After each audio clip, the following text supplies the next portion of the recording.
गुरुदेव भगवान, क्या मैं पूर्ण शरणागत हूँ या पूर्ण समर्पित हूँ, या केवल ऊपर ऊपर से भजन साधना करता हूँ, या केवल दिखावट है? इसका ज्ञान मुझे कब देखो, होगा? 3 प्रकार की शरणागति होती है, एक वचन की, एक मन की और एक तन की। तो पहली शरणागति तो अपने लोगों की है ही है कि हम वचन से कहते हैं हे प्रभु हम आपकी शरण में, है नहीं? अब तन की शरणागति तब मानी जाएगी जब हमारे तन से केवल भगवान के लिए ही कार्य हो, कोई पाप कर्म ना हो। ये शरीर भगवान का यंत्र है, अब इस शरीर पर मेरा अधिकार नहीं है, भगवान को दे दिया तो भगवान जैसे चाहे वैसे चलावें। अब हम इस शरीर से कोई पाप कर्म नहीं करेंगे। मन भगवान को दे दिया तो निरंतर भगवान का भजन हो रहा है, तभी माना जाएगा। तो अब इसमें अपने को देखना होगा कि अपनी शरणागति कहाँ है। वाणी से केवल है, शरीर से नहीं है, मन से नहीं है और स्वयं से नहीं है।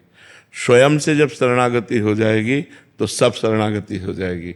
स्वयं में अभी हमारे बहुत कुछ है, माता पिता भाई बंधु परिवार रिश्ते नाते खाना पीना सोना जागना अनुकूलता प्रतिकूलता मान अपमान सब है ना।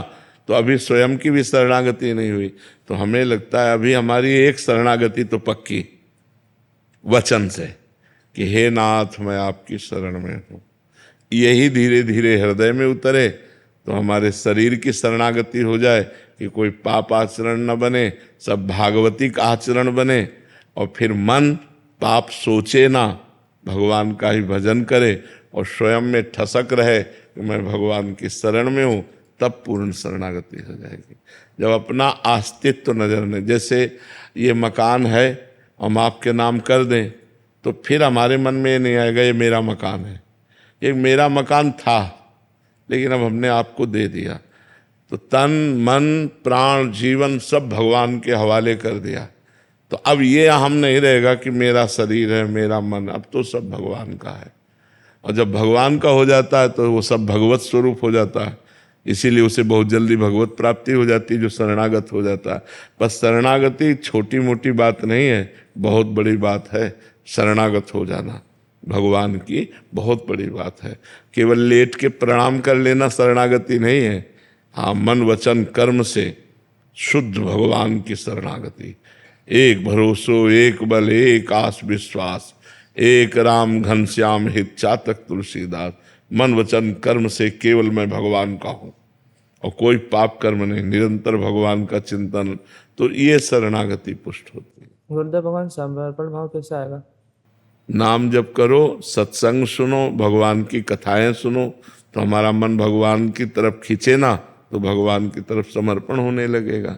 समर्पण हो गया तो बचा क्या, फिर बहुत आनंद आ जाएगा। फिर शेफाली जी, राधे राधे महाराज जी। महाराज जी, अपना कर्तव्य हर किसी के प्रति निभाने के बाद भी अगर कोई खुश ना रहे तो हमें उस चीज को नहीं रहे, ये संसार का नियम है। आप किसी को प्यार करोगे, आप किसी को सुख पहुंचाओगे, वो पलट के ऐसी चेष्टा करेगा कि आपको दुख होगा, आपको रोना पड़ेगा। ये यहाँ संसार का नियम है।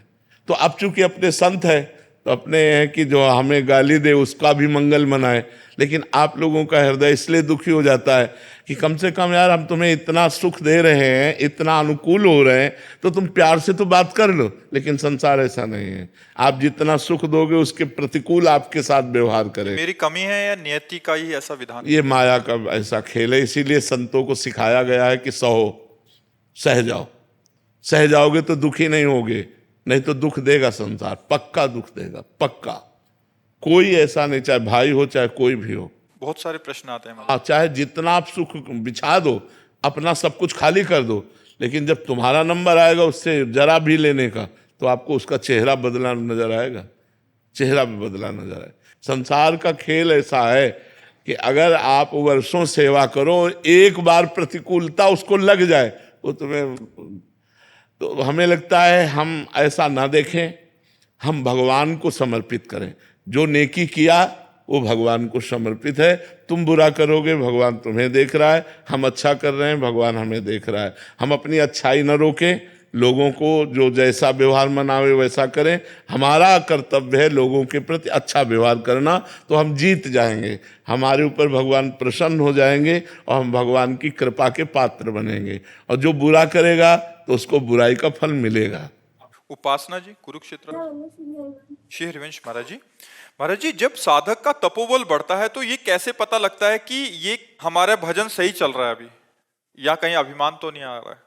अभिमान जब आएगा तो उसका परिचय है कि दूसरों में दोष दर्शन होने लगेगा।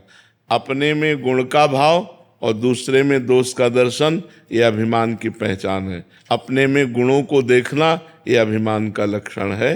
अपने को मैं के आगे कुछ भी लगा लेना, वो दोष जनित हो जाता है। मैं तो वो फिर परेशान कर देगा। भगवान की कृपा से भजन हो रहा है, मेरी सामर्थ्य क्या कि मैं तप कर सकूं, भजन कर सकूं, साधना कर सकूं, ये तो हरि गुरु की कृपा है। तो सतमार्ग में हमारे पैर टिके हुए हैं, नहीं तो इतनी फिसलन माया की है कि न जाने कहाँ फिसल के हम चले जाते। ये तो गुरु की कृपा है, ये तो भगवान की कृपा है, ऐसा माना जाता है परमार्थ पथ पे। तब अहंकार प्रकट नहीं होता, अहंकार दब जाता है। हमारी भजन की स्थिति अच्छी है, इसकी पहचान हमारे अंदर विकारों का स्फुरण होना ही बंद हो जाए। जो काम है, जो क्रोध है, जो लोभ है, मोह है, इनका मूल कारण है विषय शरीरों का चिंतन। शरीरों का चिंतन, विषय चिंतन, इसका मूल कारण है दोषों का। ध्यायते विषयान पुंसान संगास्ते सूप जायते, संगात संजायते कामा, कामात क्रोधो भी जायते, क्रोधात भवति सम्मोहा, सम्मोहात स्मृति विभ्रमा, स्मृति भ्रंशात बुद्धिनाशो, बुद्धिनाशात प्रणश्यति। मूल कारण विषयों का ध्यान, विषयों का चिंतन, वही आसक्ति पैदा करता है काम की, वही कामना प्रकट करता है। कामना में बाधा लगने पर क्रोध आ जाता है, क्रोध आ जाने पर स्मृति भ्रम में पड़ जाती, मूढ़ता आ जाती, मूढ़ता आ जाने पर बुद्धि का नाश हो जाता है। बुद्धि का नाश ही सर्वनाश कहा गया है। जिसकी बुद्धि भ्रष्ट है उसका सर्वनाश निश्चित है। इसलिए हमें चाहिए कि हम शास्त्रों का स्वाध्याय करके, संतों की वाणी के द्वारा अपने मन को भगवान के चिंतन में लगावें।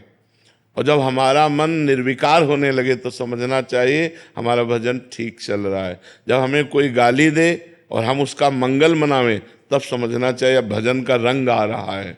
और जब सब में भगवान दिखने लगे तो समझ जाना चाहिए कि अब भजन परिपक्व हो गया है। सिय राम में सब जग जानी, करो प्रणाम जोरी जुग पानी।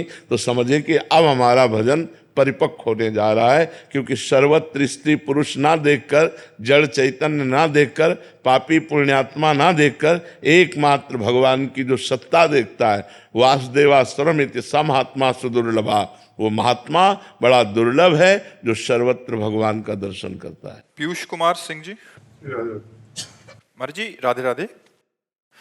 महाराज जी, मेरा पुत्र भगवान एवं पूजनीय महानुभावों के आशीर्वाद तथा डॉक्टर के प्रयासों से ब्लड कैंसर की बीमारी तथा काल के मुख से बाहर निकल आया है, लेकिन मेरे अंदर का भय नहीं जा रहा कहीं पुण्य ना हो जाए। और जो माता पिता का भी ध्यान तभी रिसेंट हुआ तो कह रहे हैं कि जो सामाजिक रिश्तों का बिछोह है उसका दर्द और व्याकुलता से इससे कैसे बाहर आया जाए। पहली बात तो हमें समझना होगा कि हम जिस लोक में रह रहे हैं इसका नाम क्या है?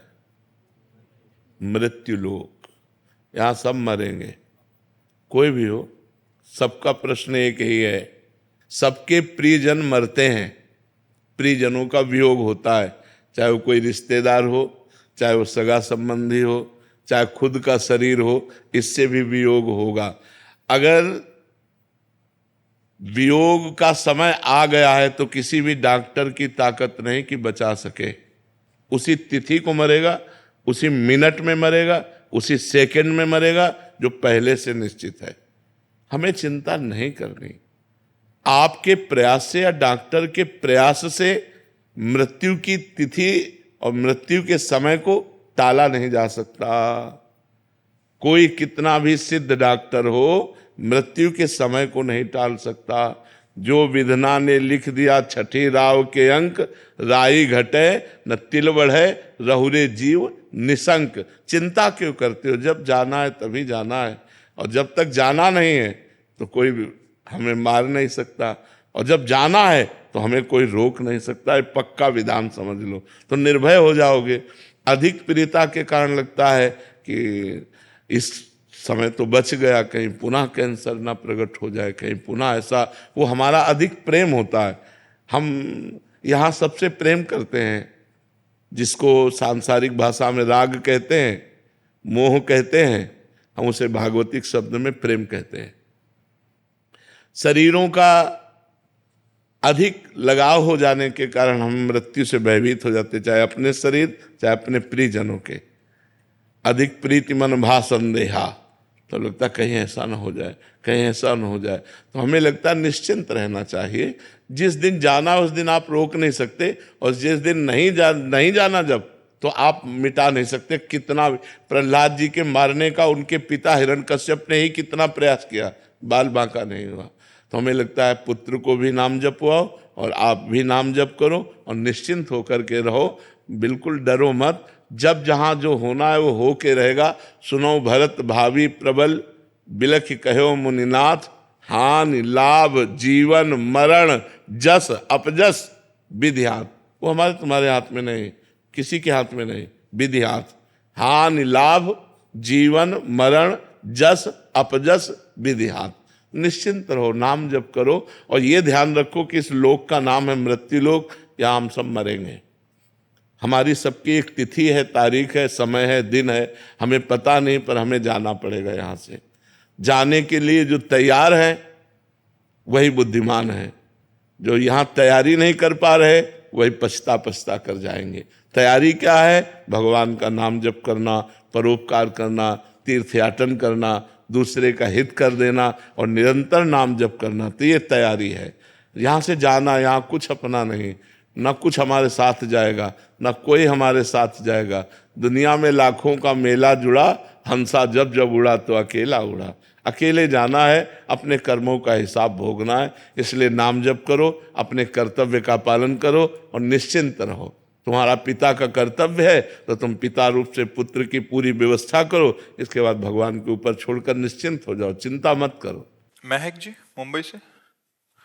राधे राधे महाराज जी। महाराज जी कहते हैं जो होता है अच्छे के लिए होता है, पर महाराज जी अच्छे लोगों के साथ बुरा और बुरे लोगों के साथ अच्छा होता है, ऐसा क्यों देखा जाता? हाँ, ऐसा थोड़ी देर के लिए दिखाई दे सकता है, हम आपकी बात मानते हैं। इसलिए दिखाई दे सकता है कि जो बुरा कर्म कर रहा है वो अभी कर रहा है वर्तमान में, लेकिन पीछे उसने जो अच्छा कर्म किया वो इस समय वो उसको फल दे रहा है, तो बुराई में भी वो उन्नति को प्राप्त हो रहा है। और एक अभी अच्छा कर्म कर रहा है लेकिन पीछे उसने बुरा किया, तो बुरे कर्म का फल आया दुख। वो अच्छा करते हुए भी दुख भोग रहा है और वो बुरा करते हुए भी सुख भोग रहा है। इसके पीछे उसका प्रारब्ध कर्म है, न कि वर्तमान का कर्म तो अच्छा है और अच्छे का फल अच्छा होता है, बुरे का फल बुरा होता है। तो ये वर्तमान का किया हुआ कर्म आगे उसको दंड देगा या आगे उसको सुख देगा। अच्छे कर्म का फल सुख होता है, लेकिन जो हमारा बीता हुआ काल है, भूतकाल है, उसमें जो हमने पाप किए हैं, तो आज हम अच्छे कर्म कर रहे हैं, हमें दुख भोगना पड़ रहा है। वो वर्तमान में पाप कर्म कर रहा है लेकिन वो उन्नति को प्राप्त हो रहा है, क्योंकि पीछे अच्छा कर्म था, वो अच्छा कर्म उसके ऊपर इस समय कृपालु बना हुआ है और उसकी उन्नति हो रही है। लेकिन परिणाम में अच्छे कर्म वाला सुख को प्राप्त होगा, बुरे कर्म वाला दुख को प्राप्त होगा। वर्तमान में बदला दिखाई दे सकता है, दृश्य अलग अलग, कि देखो बुरा कर रहा है, कार में चल रहा है, और धर्म से चल रहा है तो साइकिल भी सही नहीं है, ऐसा हो सकता है। लेकिन परिणाम में बुरा करने वाले का नाश होगा और अच्छा करने वाला उन्नति को प्राप्त होगा। अंतरा जी।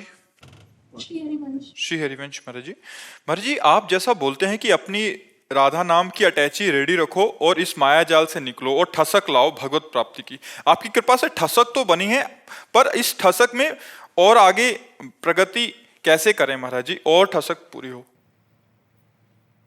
निरंतर सुमिरन, संसार का चिंतन छूटे और प्रभु का निरंतर चिंतन हो, इसी से सब सद्गुण आ जाएंगे। संसार के चिंतन से ही सारे दुर्गुण आते हैं और परमात्मा के चिंतन से ही सारे सद्गुण आते हैं। तो हमारा संसार का चिंतन छूटे और प्रभु का चिंतन हो। नाम जितना जपोगे उतने ही आपके अंदर दिव्यता आएगी, उतना ही आनंद आएगा, उतनी ही गंदी बातें नष्ट हो जाएंगी। दुर्वासना मम सदा परिकर्षयन्ति, जो हमारे अंदर दुर्वासना खींचती है, शरीर आकर्षण, भोगाकर्षण, रूपेक आकर्षण, मान सम्मान, ये चकाचौंध संसार की, ये मायाकृत है, ये सत्य नहीं है, अंत में तुम्हारे साथ जाने वाली नहीं है।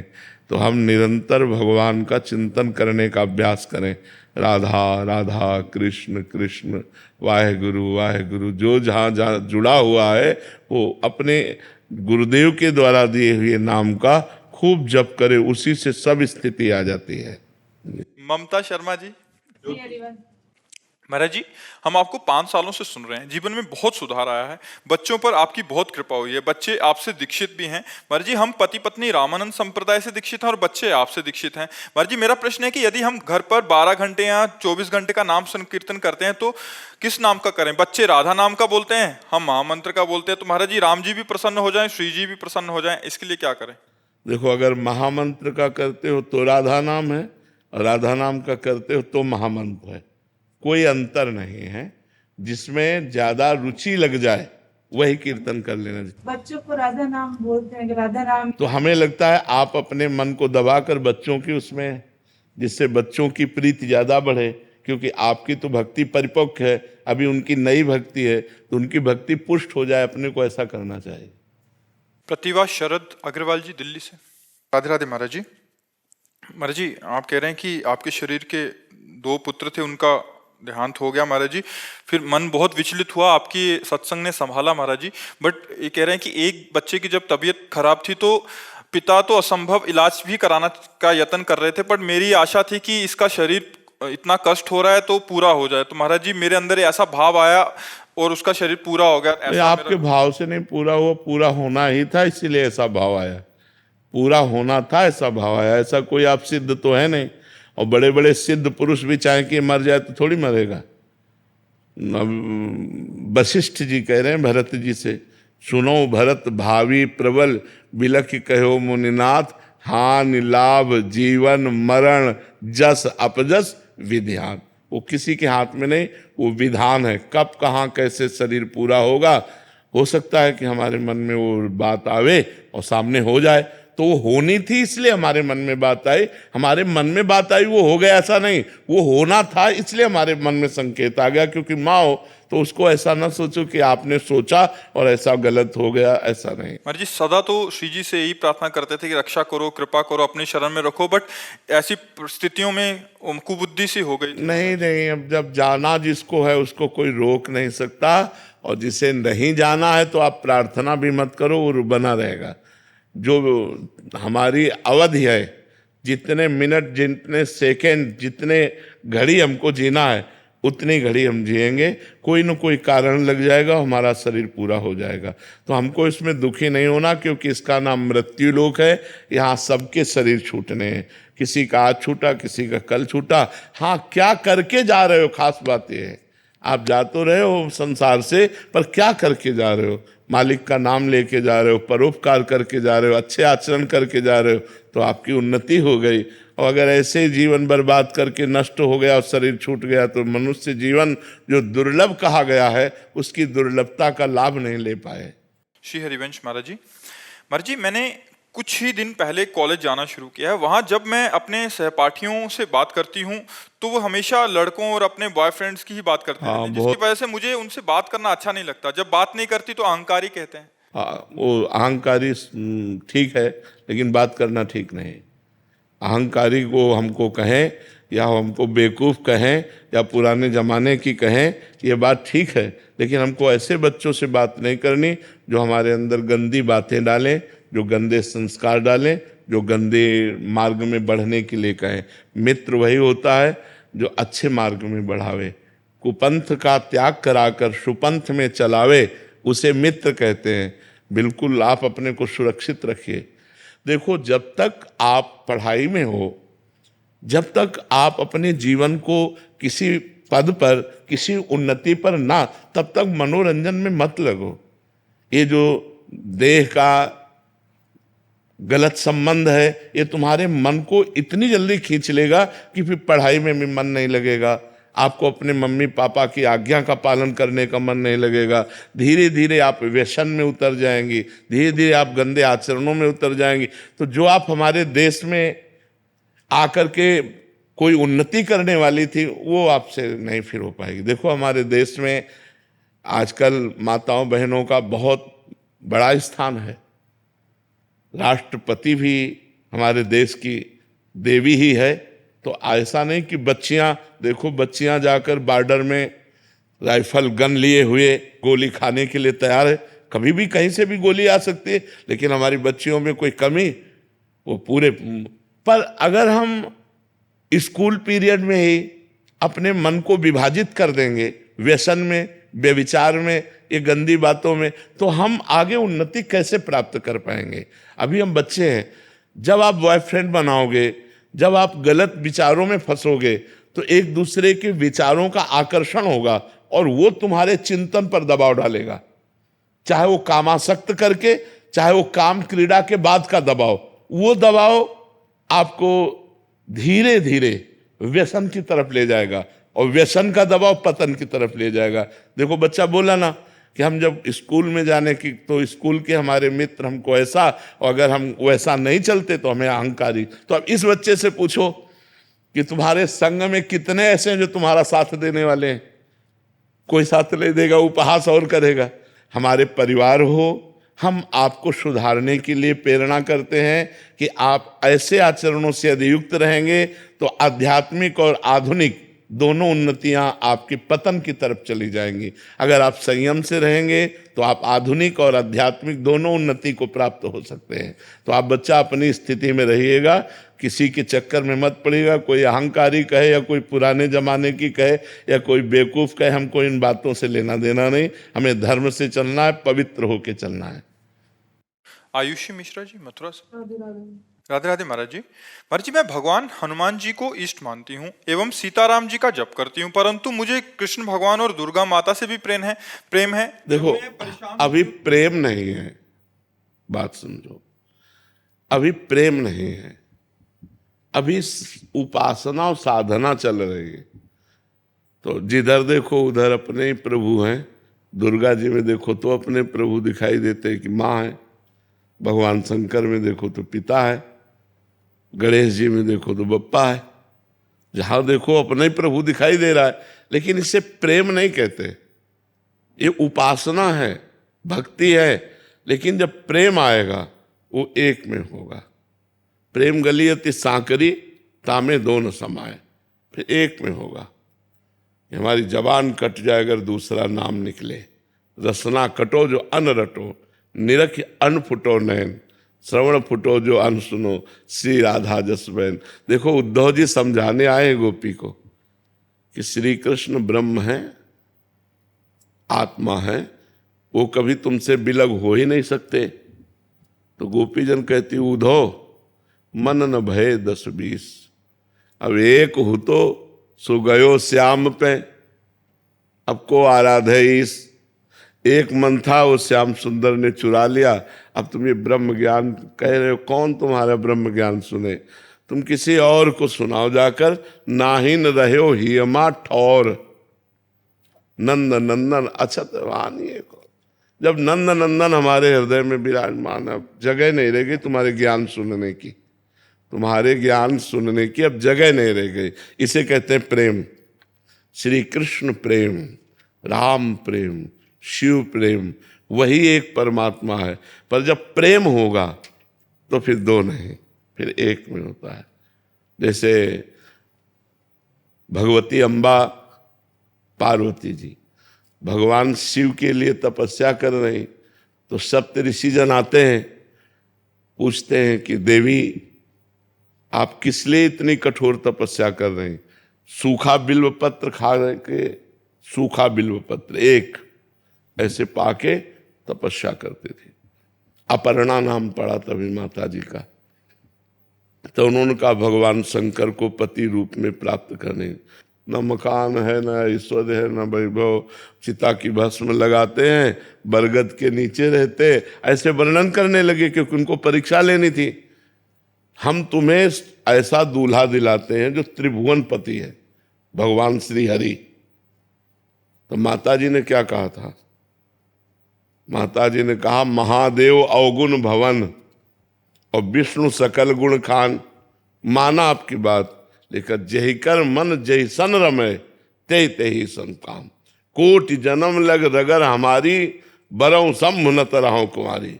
करोड़ जन्मों तक मैं जन्मूंगी और हर जन्म तपस्या करूंगी और यही मांगू कि भगवान शिव हमारे पति हो।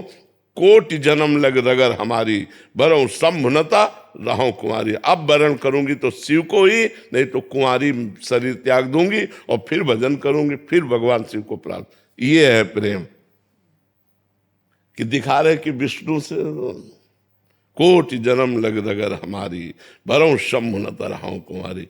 तो जब प्रेम आएगा वो एक में हो जाता है, और जब तक प्रेम नहीं आता तब तक साधना होती है। और साधना में सब होता है, हनुमान जी, राम जी, सीता जी, श्याम जी, कृष्ण जी, मतलब विविध प्रकार। आप देखो घर में पूरे सब देवता मिलेंगे नहीं मिलेंगे, लेकिन जब प्रेम की उपासना आएगी तब उसमें एक हो जाता है, समिट जाता है। समिटे सो आशिक फैले सो जमाना, वो समिट जाता है प्रेम में।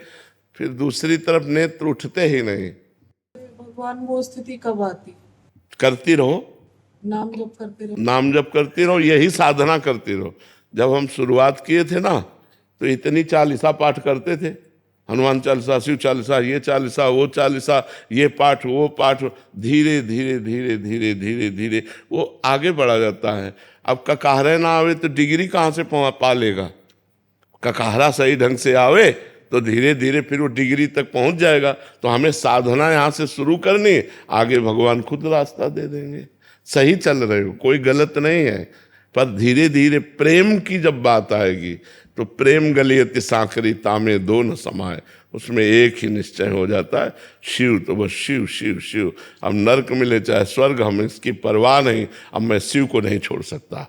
राम तो राम राम राम, बने तो रघुवर ते बने, बिगड़े तो भरपूर, तुलसी और अंते बने, ताबन में पे धूर। ये मतलब ये प्रेम का विषय है। राधे राधे महाराज जी। महाराज जी आपके चरणों में कोटि कोटि प्रणाम।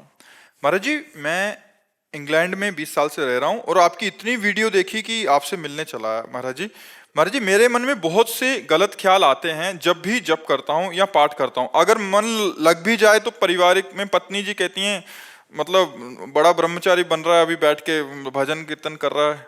महाराज जी फिर सब कुछ बंद हो जाता है, फिर नाम जप भी नहीं चलता। तो ऐसे महाराज जी सही रास्ता बताएं क्या? रोल करना, रोल अभिनय। पत्नी के साथ पति का जैसा अभिनय चाहिए वैसा ही करो, नहीं देखो उत्तर मिला ना बड़ा, फिर वो गड़बड़ हो जाएगा। उसको लगना चाहिए कि आप उसके पति और आप पति धर्म का पालन कर रहे हैं। हंसना, बात करना, उसमें भी भगवान विराजमान है। और एक पति का जो कर्तव्य है अपनी पत्नी के प्रति, उसका निर्वाह करना, अंदर ही अंदर नाम जप करना और बाहर व्यवहार संसार का करना। जो अंदर ख्याल आते हैं नाम जप के समय, वो हमारे जो मन में भरे हुए हैं वही आते हैं, नए नहीं आते। क्योंकि नया तो नाम जा रहा है। हम जब वाहेगुरु वाहेगुरु जप रहे हैं, सतनाम जप रहे हैं, तो हमारे अंदर जो गंदगी भरी हुई है माया की मन में, वो निकलती है। उस समय में घबराना नहीं चाहिए, उस समय में धैर्य पूर्वक और नाम जप करना चाहिए। और जब मन लग रहा है और उस समय सांसारिक कार्य है, तो आपको मन लगाए हुए ही सांसारिक कार्य करना है। जो घर गृहस्थी के कार्य, हंसना है तो हम बनावटी हंसी हंसे। किसी को ये नहीं लगना चाहिए अब आप हर समय गंभीर ऐसे, तो लगेगा ये तो सन्यासी हो जाएगा, ये तो संत बन जाएगा, हमारे काम का नहीं रहेगा। तो पत्नी फिर तुम्हें एक को भजन नहीं करने देगी, तो पत्नी लड़ेगी। तो हमें चाहिए कि पत्नी को भी प्रसन्न करना है, उसके सामने ऐसा अभिनय करना है कि मैं ऐसा कुछ नहीं कर रहा हूँ। भजन एक प्रवीणता लाता है, मूर्खता थोड़ी लाता है। देखो प्रवीणता ही तो है, सबको आकर बैठ करके प्रश्न करते हो, उत्तर लेते हो। तो अगर भजन ना होता, भगवान की शरण में ना होते, तो ये प्रवीणता आती क्या? तो क्या तुम एक परिवार को नहीं संभाल सकते? भजन करने वाला लाखों को संभाल सकता है, तो क्या आप भजन करके अपने परिवार को नहीं संभाल सकते? तो यही चतुरता है। किस समय हमें कैसी बात करनी है। अब जैसे मान लो पत्नी आई, सुनो जी, नहीं अब हमसे बात मत करो, हम भजन कर रहे हैं, अब गड़बड़ हो जाएगा। हाँ हाँ बताओ, ऐसे प्यार से बात करो कि उसको लगना चाहिए कि हाँ ये नॉर्मल है। वो अगर देखेगी ये सीरियस हो रहे हैं भजन में, तो वो घबरा जाएगी कि ये तो बाबा जी बन जाएंगे, ये तो। वो तो बोलती है अगर भजन करोगे तो काम नहीं बन के आऊंगी मैं।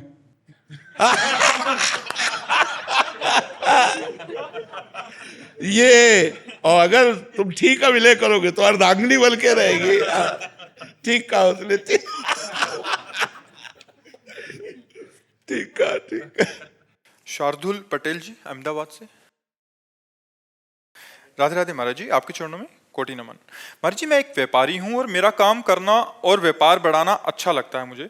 उसमें कभी आगे से पैसा अटकता है तो हमारे व्यवहार भी ऊपर नीचे होता रहता है, तो क्या इसका हमें पाप लगता है या नहीं? व्यापार बढ़ाने में ऐसा लगता है कि ज्यादा लोगों को काम मिल रहा है, पर इस चक्कर में हमारा जो भजन मार्ग है वो छूटता है महाराज जी। तो क्या इसको बढ़ाने का अंदर उत्साह रखना चाहिए या रुक जाना चाहिए? नहीं, करना चाहिए, व्यापार करना चाहिए जो हमारे समाज के लिए, परिवार के लिए, हमारे खुद के जीवन के लिए आवश्यक है।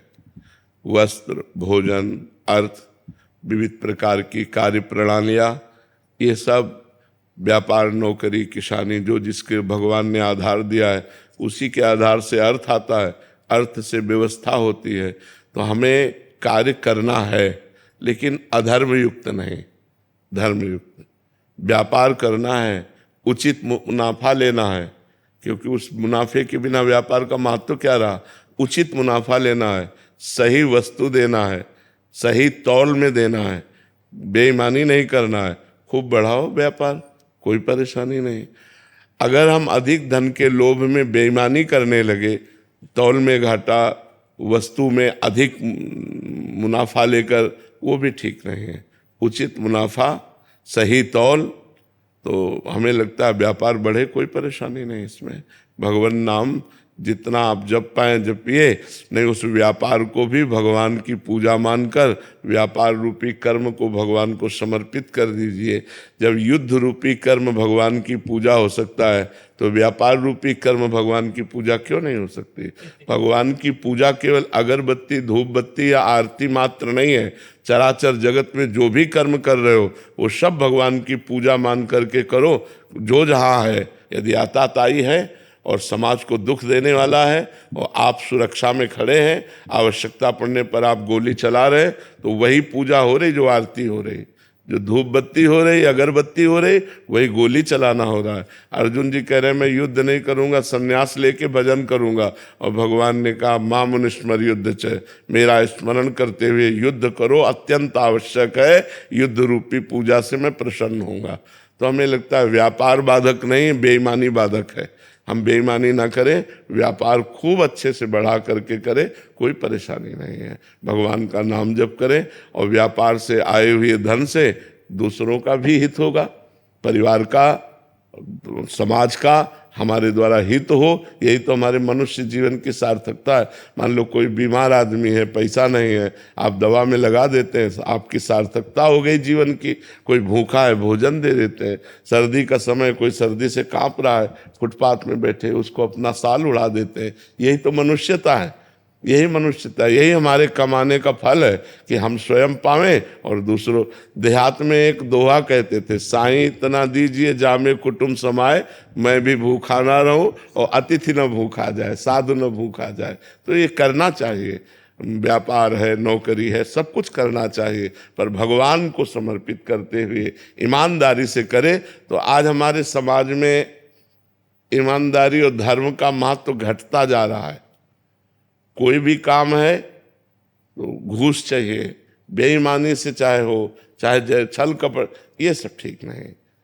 ईमानदारी से अगर हमें सरकार जो वेतन देती है, हम उसके अनुसार अपने परिवार को चलाएं, भले साइकिल से चलें, और धर्म से हम अपने पद का प्रयोग करें, तो भगवान की पूजा हो गई, वही भगवान की प्राप्ति का हेतु हो जाएगा। और अगर हम अधर्म से चलेंगे तो आज नहीं तो कल हमें पतन का रास्ता देखना पड़ेगा, पक्का देखना पड़ेगा। इसलिए कहीं भी किसी को भी अधर्म का पक्ष नहीं लेना चाहिए, धर्म का पक्ष लेना चाहिए। भीष्म और द्रोण जैसे महात्माओं ने